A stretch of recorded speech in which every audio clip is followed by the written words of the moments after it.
Hey, deep fried Neurons here. This was supposed to be released yesterday, but I couldn't release it because I didn't record it. Chores got in the way, mostly laziness and procrastination. So here it is. I'm talking about Noam Chomsky and Edward Hansen's book, Manufacturing Consent, just so that you know what you're getting into. And that's it. I'm gonna cue the fucking.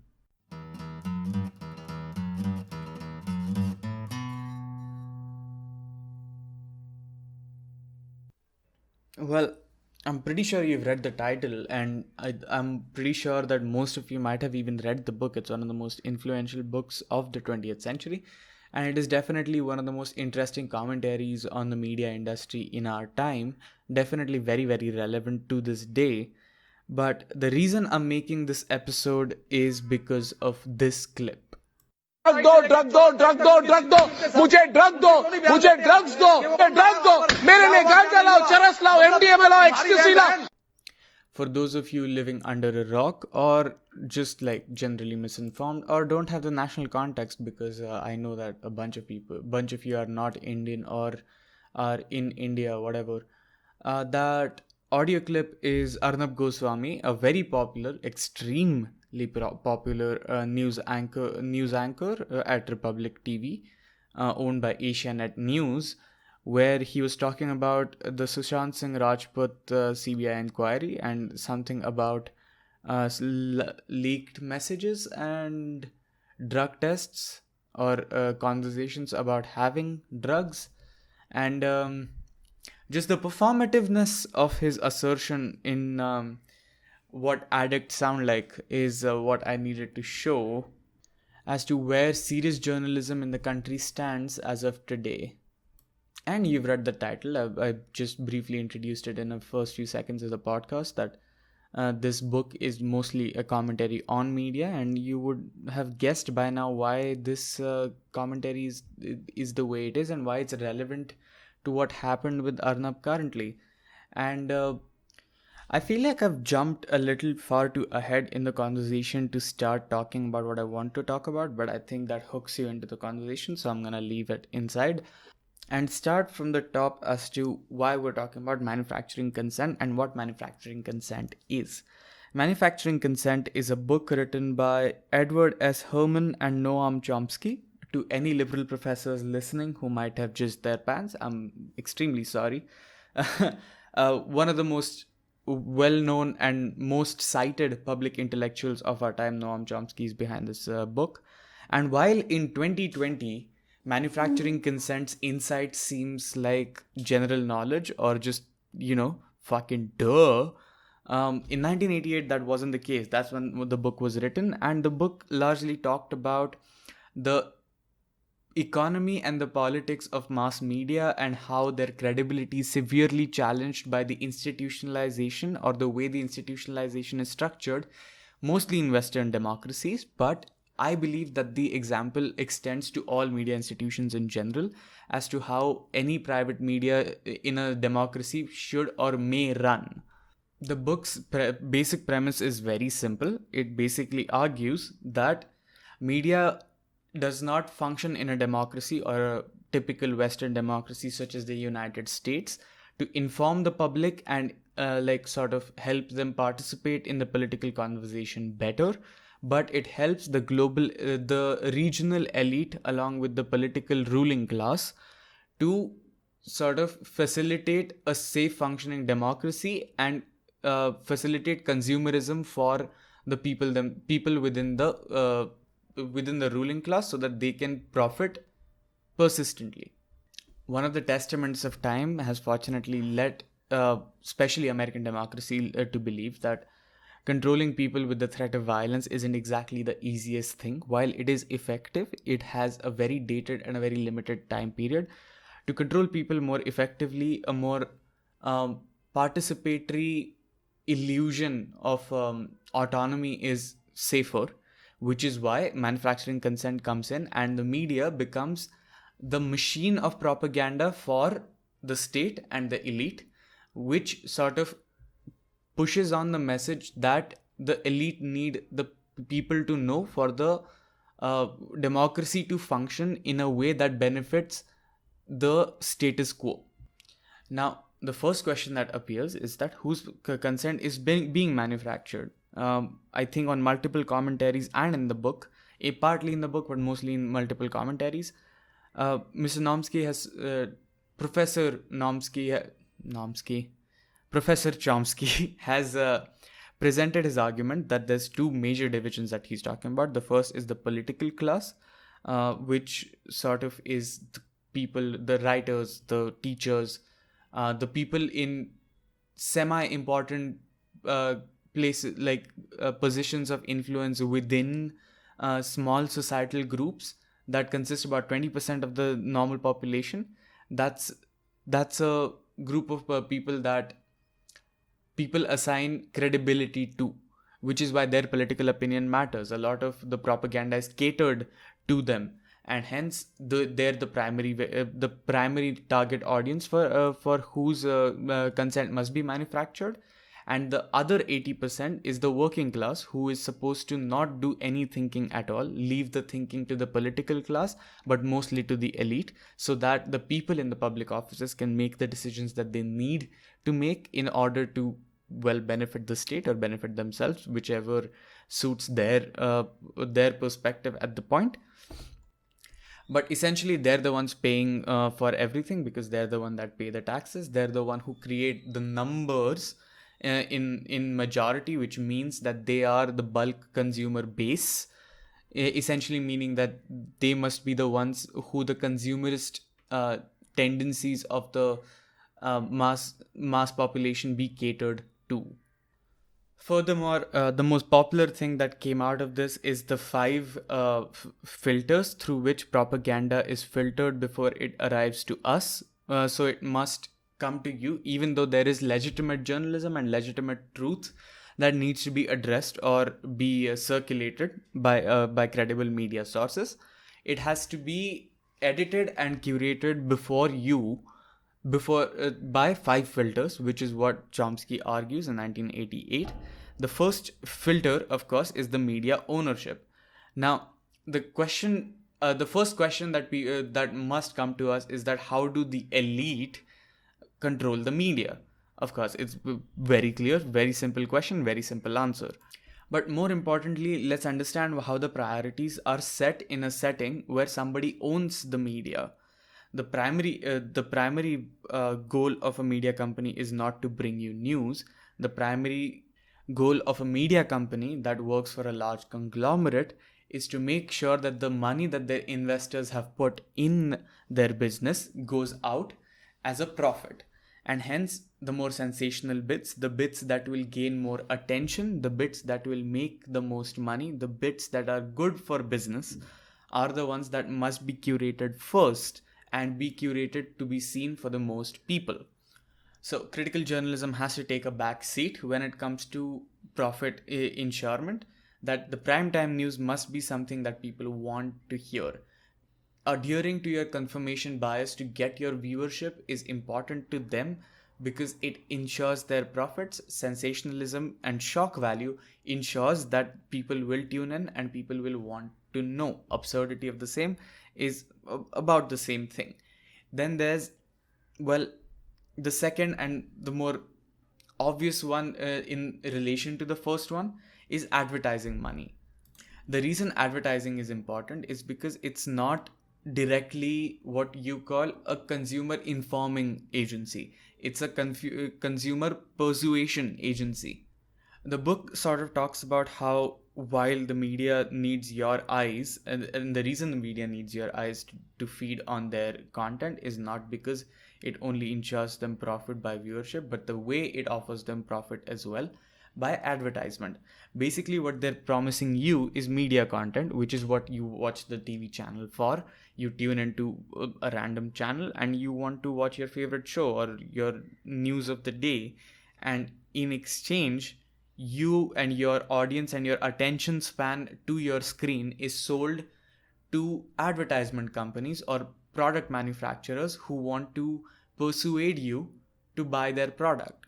And that's how that relationship is. Not only is media selling you content that they produce, but the content they produce is securing an audience with credible and consistent watch time, which is promising which they are promising to the advertisers. You, the consumer, is the product for the advertisers. So it's a three-handed trade card, if you will. The primary reason why this is happening is because most media economic models do not have the ways to secure the kind of income that they need to profit off of the business. Not only just profit, but even break even, like to get the money that they have put into the entire project. Now, of course, that is slowly changing. For example, in 2007, Radiohead managed to put out an album on their website for Pay What You Want in Rainbows, if anybody remembers that. And that sort of broke the music industry, but 62% of the people chose not to pay anything. And while Radiohead still made $3 million, I think, off of the records reported. I'm not sure. Somebody please confirm that in the chat if you remember, if you know, or DM it to me or comment it on some post or something like that. A more relevant example of the same would be creators being supported by Patreon. It is slowly changing, but it's not the most important, the most fast or the most credible change or the most up and coming independent support system for people. It's also being misused. For example, Alex Jones had a couple of donors for some reason. There's also this is not Alex Jones type of example, to be honest. One of the better examples of the same is Dan Carlin, who's running a podcast for I don't know how long. He's done some 55 episodes. He releases these 6-hour marathons of history. And for most part, it has been Patreon supported. It is labor intensive, which means that he puts out 2 episodes, maybe 3 episodes a year. And throughout his thing, he's only chosen one sponsor, which is Audible. But even he had to lean on advertising to secure a regular income. Otherwise, he has a paywall for most of his episodes. If not a paywall, then he has a pay what you want system or patronage system that is in place. The point being, selling just content is a difficult job for people who are doing it full time, which is why advertising is such an easy scapegoat to fall to and to lean into, which very directly will influence your interests to interest advertisers into your content. The third one is very news specific, is the role of the media elite. Now, of course, to bring news to the people, especially from the insides of government office to the outside or to the general public, you need to talk to the government officials and get their statements. And press releases are provided to, the press. And to get into the press, there has to be a severe vetting process. There has to be establishment of credibility, and journalistic institutions work years and years to work their relations into multiple places, get contacts in different offices.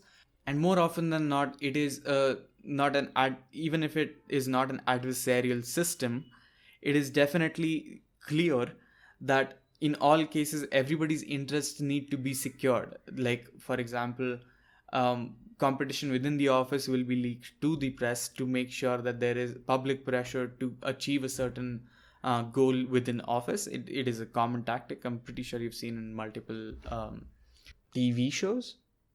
What this collectively results in is that there will be a huge echo chamber as to what the media is hearing and what the media is willing to tell, to make sure that even though they have these contacts in the government offices, that they should be always pleased and they keep talking. Remember that consistent information is better than bombshell information. Their paychecks don't accelerate the day they break a really important news. They get a promotion, they get fame, they get credibility, but it is credibility that they will trade in the future. So for a prolonged cycle ensures more money to the media circuit. After that, part 1 of the filter also chimes in here, because when you are talking to these public officials, where the media elite will only let in people that they agree with, because they're the owners. A fundamental understanding of goals of individuals within a working environment is extremely important for a cohesive working environment, at least in my opinion. And if your goals are extremely individualistically driven, they have to align with the media elite. There is a reason why the sponsors of big politicians, which happen to be a lot of Wall Street big timers, or even the 1% in US, or the 1% in 1% in India, curate their own experiences by giving the press what they want the press to see. And the press sometimes in turn cooperates for getting consistent content from these creators, to make sure they have decent relations in these offices, so that they have more and more important scoops from different places. There's also the issue of representation. Everybody who is in a public office or is a public figure by the virtue of being a celebrity, or by the virtue of being a, a public intellectual, also only talk to media outlets that will represent them in the light that they want to be represented in. Which means that not only do they get to curate their experiences, but also they get to curate who is narrating their experiences, which gives them way too much power, especially if somebody is a hot property or somebody who controls a fair amount of money in these circuits. They will make sure that only a select group of media elite get the access to them, to make sure that the content is not chaotically represented and it's not a shit show, which is where the media elite is created as a form of work culture, if nothing else. Now, let's say once in a while there is a tendency of the media to sort of go on a moral crusade, or even profit against the wills of their corporate masters, or the political elite who very much control their interests. In that case, there is the flak machine, and one of my favorite things that I like to observe in other people's arguments, a whataboutism. A whataboutism is sort of straying away from the issue and attacking the credibility of the person who's bringing the story. In the book, I think it's called the flak. Yeah, like I think so. I remember it to be flak. It's summarized in my brain as the flak. The flak basically is a whataboutism that revolves around people and comes to, why are you a person that we should believe? Why are you the hero in this situation? The truth is, life has no heroes. Most people, when you look at them in a roundabout thing, they're very imperfect. They kind of make mistakes that sometimes are unforgivable. But most of them are not reasons why they're telling a lie. And in some cases, these whataboutisms are far away from the interests of the media in this case. And even though they don't affect the credibility of the person, just the fact that they might bias the audience against them will be used. And that's how the elite sort of keep a leash on the media, by attacking their credibility. Suppose one part of the media goes rogue and falls out of the institution that facilitates the production of propaganda in accordance with those in power, then they get flak, they get discredited, and they get discarded eventually if the things are way too bad. But more important than the flak, it is also important that people sort of forget about your worries and go back to whatever they were doing. And that is the ultimate pan ultimate whataboutism that people like to do, is by creating the common enemy. I think we all know what that means. The common enemy is basically a person, an identity, a group of people, an ideology that we need to face. In the case of the Cold War, it's communism. Post 9/11, it's mostly been terrorism. In some cases, like Fox News, it's immigrants. In case of Republic TV, it's anti-nationals. The sense of looming danger has been very effective in bringing people together.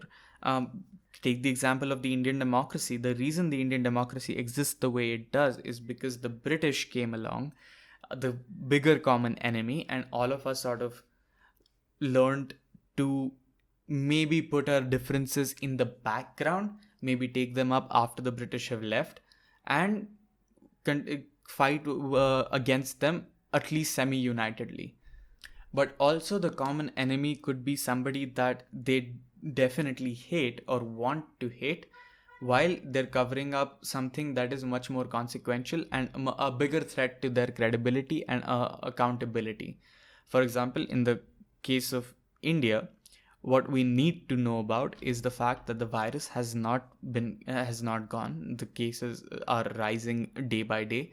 There is no signs of our government efficiently dealing with the way the pandemic is going. That's why whatabouting around the issue with a very tragic death of Sushant Singh Rajput and entirely sensationalizing the trial of the investigation, not even the trial, the investigation of his homicide, allegedly homicide, most likely is suicide, is an issue that the government likes to take. Now, the reason I bring that up is because one of the ways that Noam Chomsky illustrates his five filter point theory is by talking about New York Times. New York Times at the time and even today is one of the most important newspaper publication in the world, and they hold the archive of the last 100 years, maybe 150 years of newspapers, where they get to dictate the way history is written. One of the ways that we read history today of the contemporary times is by talking about what the headlines was on the day that this happened. For example, how was the moon landing report remembered? Go to the headlines. Even some case diaries in police stations have just these big boxes that have a control over newspapers, and they just show newspapers from day to day, from whatever date to whatever date. And it is definitely recorded that whose interest will be represented in history.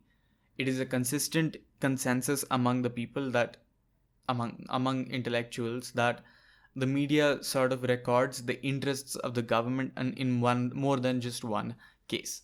While Chomsky's book paints a very, very, very, very grim picture of the way the world works, especially when it comes to media, it definitely has provided us perspective. And in the age where it's referred to as the post-truth age, I definitely believe that it's a book that has gained more importance, if nothing else. And the conclusion of this episode is very simple: reject society, accept monkey.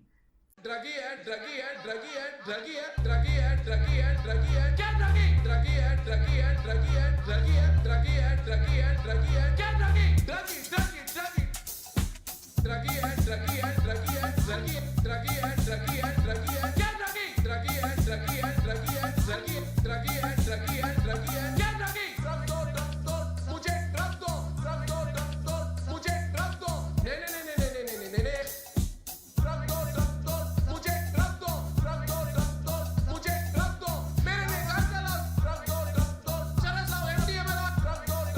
Okay, gang, that's all I have for you this week. I'd like to extend a special thank you to Amrit Vasna.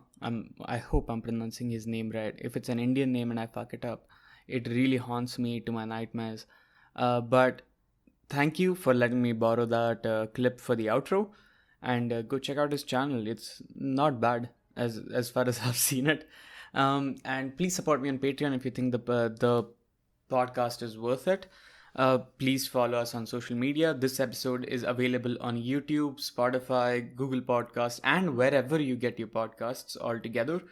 So that's that. And I really hope you read the book. I hope you liked the episode. I know it was a little rambly, but I did my best to write it down. The abstract theory thing in this is pretty weird. And plus, Noam Chomsky is not the most accessible writer I know. So anyway, not to say that you shouldn't give it a go on reading it. Definitely, please read it. It is quite an important book. And take care, stay cheeky breaky. I'll see you in the next one.